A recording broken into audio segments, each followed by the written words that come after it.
ఈ భూమి మీద ఏమి చేయాలి, ఈ భూమి మీద మనుషులుగా బ్రతుకుతున్న మనము వేటిని ఆలోచన చేయాలంటే దేవుని గురించి ఆలోచన చేయాలి.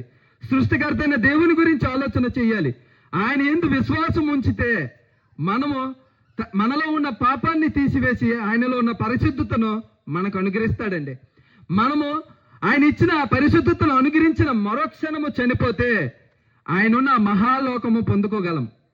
ఆయనున్న మహాలోకము పొందుకోవాలన్నా, మనలో ఉన్న పాపాన్ని కడుక్కోవాలన్నా ఈ భూమి మీద ప్రభువైన యేసుక్రీస్తు యందు విశ్వాసం ఉంచాలి.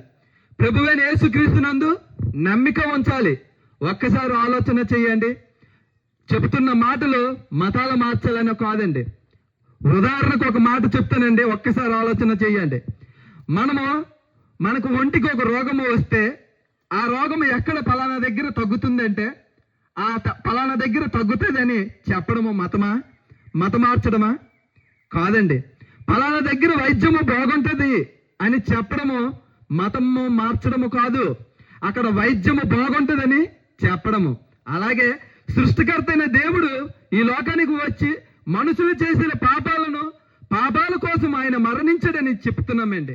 దేవుని గురించి పరిచయం చేస్తున్నాము. మీరు 2 మార్గాలలో ఏదో ఒక మార్గానికి వెళ్ళాలి.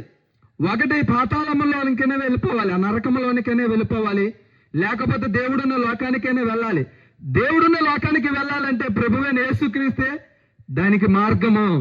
యేసుక్రీస్తు ప్రభువు ఈ భూమి మీద ఉన్నప్పుడు ఒక మాట అన్నాడు, నేనే మార్గము, నేనే సత్యము, నేనే జీవము, నా ద్వారా తప్ప ఎవరునో తండ్రి వద్దకు చేరలేడు, ఆ పరలోకానికి చేరలేడు.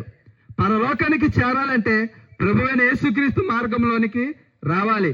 మీ అందరూ కూడా ఈ మాటలు విని ఆలోచించి అందరూ కూడా ప్రభువైన యేసుక్రీస్తునందు విశ్వాసం ఉంచాలని ప్రేమతో వేడుకుంటున్నాం.